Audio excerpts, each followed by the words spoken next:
This video shows how to buy shares of AESI Holdings Inc., a company in the industrial manufacturing and engineered solutions sector listed on NASDAQ under the ticker AESI. This is educational content, not financial advice, and you should assess risks before investing.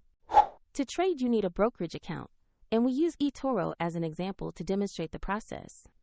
After registering, you must verify your account, typically with an identity document, and add funds to be able to purchase shares. Use the platform search bar and type the ticker AESI to locate the company listing.